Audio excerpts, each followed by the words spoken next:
intombi ney'nsizwa bentele zey'ndaba ngaphambi kokuba ngixoxe ngesimo esiqondene namalungiselelo lokuma kwezinto mayelana nomcimbi womgqibelo.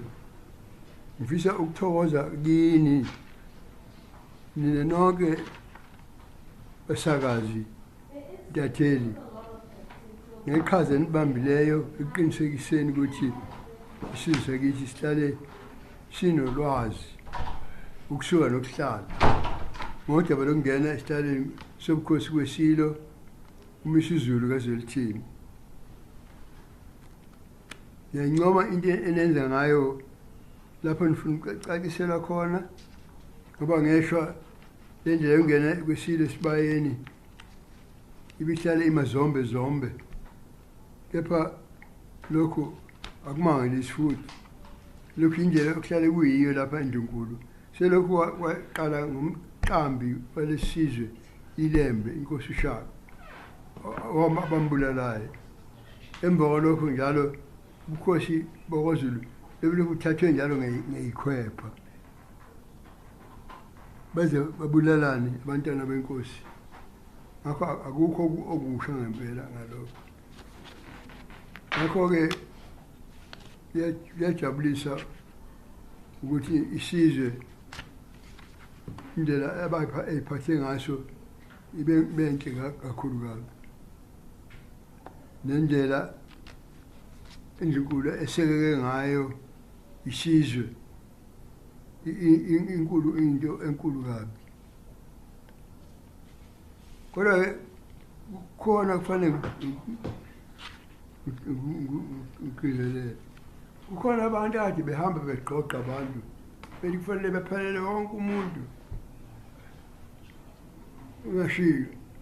Ngibona kuhle yebo bakhona kwamaZulu lapha batheleke lapho, kodwa kuyingozi ngempela ngoba sitshenwa iMabhida kuthiwa ithatha iy'nkulungwane ezingamashumi amane ney'nkulungwane eziyisishiyagalombili 48 ukusho kwamaphoyisa lapho okwenzeka khona kahle umsebenzi ungabikho izinto njengokugxobana kwabantu kuya kwenzeke.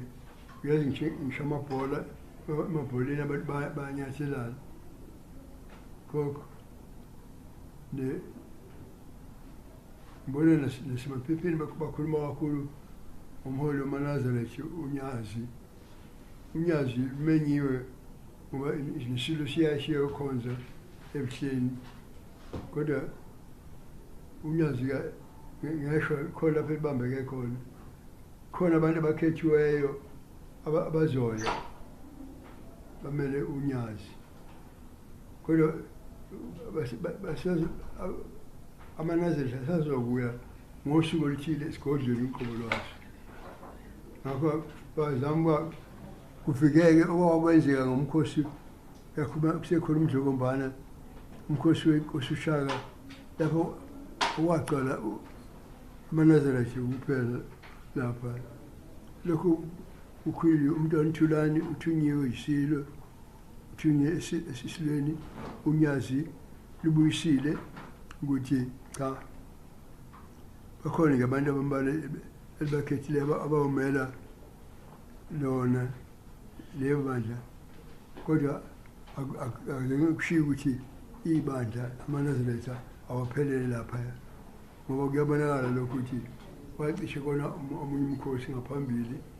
Futhi nangaphandle kwalokho amaNazaretha asayimisele ukuya esigodlweni kwakhangela amankengane akwenza inkonzo enzela isilo kwakhangela amankengane.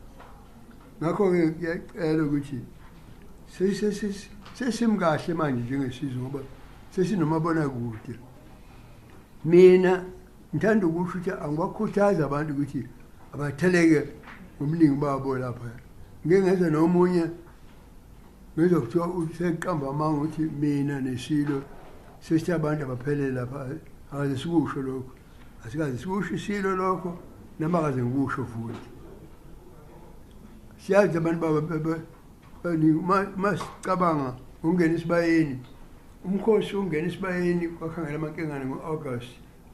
Yazi amaZulu abemaningi kangaka ngisho ngaphansi kwesilo uzolithini ngisho ngaphansi komzaa wampela ingonyama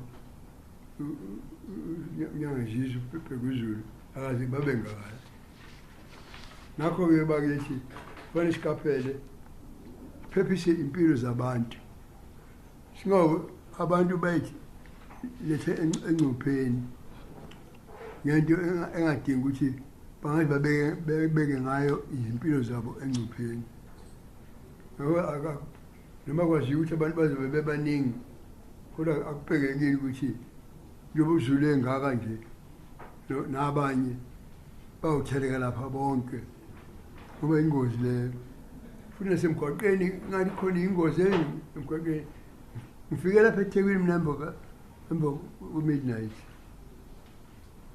ngoba emgwaqeni khona ingozi zokuthi khona ama-truck lamakhulu niyazi ukuthi laphana opholo sisanda kuvelelwa ingozi lapha kwafa 10 labantu neshiyeke ebulawa ngenama-trucks nokuthi omunye umndeni wafela zingane umndeni wodwa wafela zingane 3 ngakho bakwethu ngiyacela kini ukuthi anisukuheheka ngokuthi mangashiyo mangiye lapha ngoba yonke lento ngiyayibona njengoba injalo television yebo baye laba banibonela ngamehlo abo laba abayayo khona ngakho ngicela mina ukuthi uthi uZulu nababukeli beningi kodwa kufanele sibeke impilo zabantu engcupheni sekukhona umabonakude ngiyathokoza.